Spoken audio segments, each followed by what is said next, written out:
2 years before Andrea Yates drowned her 5 children, she had already tried to kill herself. Twice. She had already been hospitalized. She had already been diagnosed with psychosis after childbirth. And she had already been warned not to have another baby. Even so, on June 20th, 2001, 5 children died in a bathtub. Stay with me. Because this is not just the story of a crime. It is the story of every warning, every failure, and every decision that came before it. When most people remember Andrea Yates, they remember the ending first. A mother in suburban Houston, 5 children dead, a calm 911 call, and a crime so horrifying it seemed to erase everything that came before it. But that ending did not appear out of nowhere. This was not a case without warning signs. It was a psychiatric collapse that had been building in full view of doctors, relatives, and a husband who believed there was still time. By the time the country learned the language for what postpartum psychosis could really become, the catastrophe had already happened. Today, the medical language is clearer. The National Institute of Mental Health describes postpartum psychosis as a psychiatric emergency that can involve delusions, hallucinations, paranoia, confusion, and mania, and says it requires immediate hospitalization. That distinction matters because Andrea Yates was not simply dealing with ordinary baby blues. By the time of the killings, the record already showed repeated psychotic episodes, suicidal behavior, and a mother who was losing her grip on reality after childbirth. Before she became one of the most infamous defendants in America, Andrea was known for something very different. She had trained and worked as a registered nurse in Houston, and later reporting described her as quiet, disciplined, and deeply invested in being a good mother. That is one reason the case hit the public so hard. She did not look like the stereotype people wanted. She did not look like a cartoon villain. She looked like a woman whose life had been swallowed by something most people still did not understand. Andrea married Russell "Rusty" Yates in April 1993. Their first child, Noah, was born in February 1994, followed by John in December 1995, Paul in September 1997, Luke in February 1999, and Mary in November 2000. The appellate record also shows that during those years, the family moved from Friendswood to Florida and then back to the Houston area, living first in a recreational vehicle and later in a converted bus. That detail is not just background color. In hindsight, it speaks to how compressed, isolated, and inward the family's world had become by the time Andrea's illness began to break through in ways no one could safely ignore. The first major collapse came after Luke's birth. On June 18, 1999, Andrea suffered severe depression and tried to kill herself by overdosing on pills that had been prescribed for her father. She was admitted to the psychiatric unit at Methodist Hospital. She was released 6 days later and began outpatient care with psychiatrist Dr. Eileen Starbranch. But less than a month later, Rusty found her in the bathroom with a knife to her neck. She was hospitalized again. During that second admission, Andrea told psychologist Dr. James Thompson that she had experienced visions and heard voices since the birth of her first child. Years later, the appellate opinion would note that Starbranch ranked Andrea among the 5 sickest patients she had ever seen. That is one of the most important facts in the entire case, because it means the illness that eventually destroyed the family was not some sudden force that appeared in 2001. The roots were already there years earlier, and once Andrea was treated with Haldol, an antipsychotic, she improved dramatically. For a short time, it looked as though the crisis had been stabilized. But even in that temporary improvement, the warning signs were already too serious to ignore. Then came one of the clearest warnings in the whole story. In August 1999, after Andrea's suicide attempts and hospitalization for psychosis, Dr. Starbranch warned Andrea and Rusty not to have more children. At the 2006 retrial, Starbranch testified that another pregnancy would likely trigger another psychotic episode and said she could pretty much predict it. That warning matters because it changes the moral shape of the case, not into something unforeseeable, but into something explicitly feared in advance. They had another child anyway. Mary was born on November 30th, 2000. And this is where the story becomes harder, because it stops being only about illness and starts becoming about the environment around that illness. Andrea and Rusty had also become deeply influenced by traveling preacher Michael Warniecki. ABC News reported in 2002 that Warniecki acknowledged telling the Yateses they were going to hell, and that the couple had followed parts of his lifestyle closely enough to even buy a bus from him. His writings, later introduced at trial, included language about the modern mother worldly, and asked what becomes of the children of such a Jezebel. Even if one preacher did not cause the crime, the record strongly suggests that Andrea's psychosis developed inside an atmosphere already saturated with fear, guilt, damnation, and the idea that a bad mother could spiritually destroy her children. That matters because psychosis often does not invent all its material from nothing. It absorbs what is already emotionally powerful: sin, punishment, hell, failure, motherhood. In Andrea's case, those ideas did not stay abstract. Over time, they fused with her illness. And when Mary was born, the balance started collapsing again. By March 2001, after the death of Andrea's father, the appellate record says her functioning began to decline sharply. Rusty contacted Dr. Starbranch on March 28th to say she was ill again. Starbranch wanted to see her immediately, but he said he could not bring her in until the following Monday. Instead, Andrea was admitted to Devereux Hospital on March 31st. There she was observed as catatonic or nearly catatonic, possibly delusional, and was placed on suicide watch. And this is where the story becomes not just tragic, but terrifying. Because by now, the danger was no longer theoretical.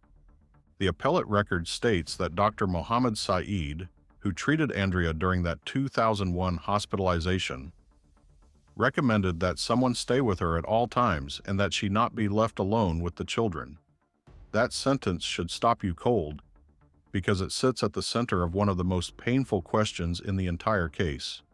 How does a woman who has been this clearly flagged as unstable end up alone with 5 children on the morning they die? Andrea did not stabilize in any meaningful way. Rusty's mother extended her stay because she could see how bad things were. According to the appellate record, she observed Andrea staring into space, responding slowly or not at all, trembling, scratching her scalp until she created bald spots, and barely eating. On May 3rd, Andrea filled a bathtub with water and, when asked why, said, "I might need it." On May 4th, she was readmitted to Devereux. On May 14th, she was discharged again. Dr. Saeed had prescribed Haldol during that stay, and Andrea continued taking it after discharge. He also recommended electroconvulsive therapy, which Andrea rejected. What happened after that remains one of the most controversial parts of the case. According to the appellate record, after her second discharge from Devereux, Andrea could still care for the children in a basic sense, but she remained withdrawn, largely uncommunicative, and emotionally flattened. Rusty did not believe it was unsafe to leave her alone with the children. On June 4th, Dr. Saeed decided to taper her off Haldol. On June 18th, 2 days before the drownings, Andrea again denied suicidal and psychotic symptoms, and Saeed adjusted the dosages of her other antidepressant medications. The legal record does not frame that choice as malpractice, but later reporting and commentary kept returning to the same question. How did a patient with this history get taken off the very medication that had previously helped contain her psychosis only weeks before the killings? Rusty's role remains one of the most uncomfortable parts of the case because it sits between tragedy and preventability.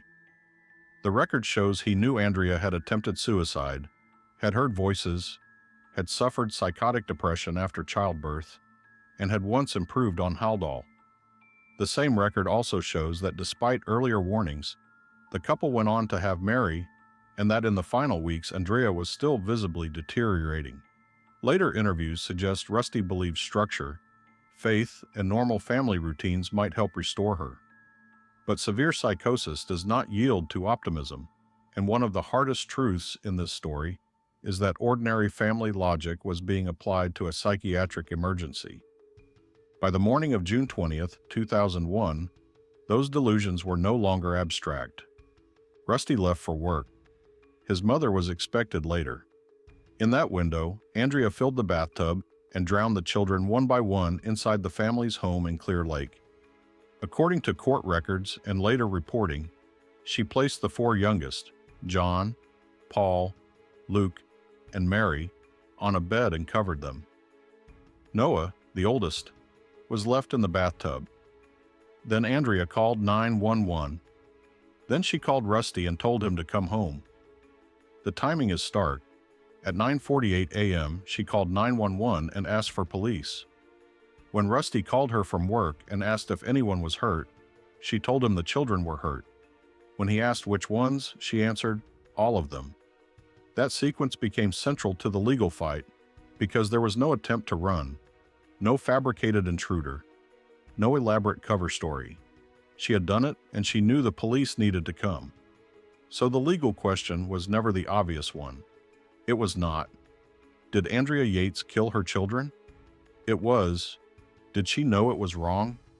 That may sound artificial, but that is the center of Texas insanity law. And the record from the first trial shows just how deeply divided even the experts were on that question. 10 psychiatrists and 2 psychologists testified. 4 of the psychiatrists and 1 psychologist testified that on June 20th, Andrea did not know right from wrong, was incapable of knowing what she did was wrong, or believed her acts were right. The state's sole mental health expert, Dr. Park Dietz, disagreed. That first trial ended in conviction. In 2002, the jury rejected the insanity defense, found Andrea guilty of capital murder, and sentenced her to life in prison after refusing to impose the death penalty. For much of the public, that looked like the end of the case. It was not. In 2005, the Texas First Court of Appeals reversed the conviction because prosecution expert Dr. Park Dietz had given false testimony about a Law and Order episode supposedly showing a woman who drowned her children and was found not guilty by reason of insanity. No such episode had aired. The appellate court held that there was a reasonable likelihood the false testimony could have affected the jury's judgment. That reversal changed everything. By the time Andrea was retried in 2006, public understanding of postpartum psychiatric illness had moved. The second jury found her not guilty by reason of insanity on July 26, 2006. CBS/AP reported that she would be committed to a state mental hospital, and NAMI described the verdict as a watershed moment in the public recognition of severe mental illness, especially postpartum depression with psychosis, hallucinations, and delusions. That verdict did not mean anyone believed nothing terrible had happened. It meant the law finally acknowledged what medicine had been trying to say all along. This was not a rational, intact mind making an ordinary criminal choice. Andrea remains hospitalized. A BC-13 reported in 2021 that she was living at Kerrville State Hospital and had repeatedly waived release hearings. Her attorney, George Parnham, said she was where she needed to be. And in that same report, he shared the first thing she said to him when he met her after the killings. "Please don't leave me alone." That line matters because it cuts through all the headlines, all the outrage, and all the legal noise and takes the case back to its most disturbing truth. Not a tabloid monster, but a woman whose mind had already been collapsing for a very long time before the law ever got there. The case changed policy too. In the years after the Yates tragedy, Texas required hospitals, birthing centers, physicians, nurse midwives, and midwives to provide new parents or caregivers with a resource pamphlet that includes information on postpartum depression. Texas advocacy and legislative materials also trace that shift directly through what became publicly known as the Andrea Yates Bill and the statewide distribution of postpartum mental health education materials. That legacy matters, but it is painful too, because it means the public learned the language of postpartum psychiatric emergency only after 5 children were already dead. And that is why the Andrea Yates case still lands with such force. Not because it is unknowable, but because too much of it is knowable. There were suicide attempts. There were hospitalizations. There was documented psychosis. There was a psychiatrist who warned against another pregnancy. There were supervision instructions. There was visible deterioration. There was a system still too weak at recognizing maternal psychiatric emergency for what it was. And at the center of all of that were 5 children who had no control over any of it. Noah, John, Paul, Luke, and Mary. So if there is one reason this case should still be remembered, it is not for spectacle. It is for urgency. Because postpartum psychosis is rare, but it is real. It can involve delusions, hallucinations, mania, confusion, and dangerous beliefs. The National Institute of Mental Health is clear that it is a psychiatric emergency, not weakness, not bad character, not just hormones, an emergency. And one of the clearest lessons of Andrea Yates is this: when repeated warnings, psychiatric collapse, and family alarm are all present at once, pretending there is still more time can become its own form of negligence. So remember this case for what it really is. Not a mystery, not a simple morality tale, and not just a crime. It is a catastrophe built from illness, fear, missed warnings, delayed recognition, and 5 children who should have been protected. And if you or someone you love is showing signs of postpartum psychosis, do not wait for things to get clearer. Seek emergency psychiatric help immediately.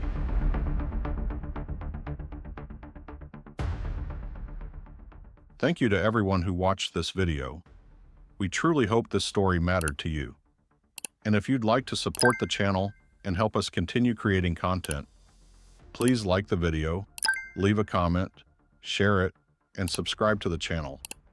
Your support really makes a difference, and we genuinely appreciate every person who helps keep these stories from being forgotten.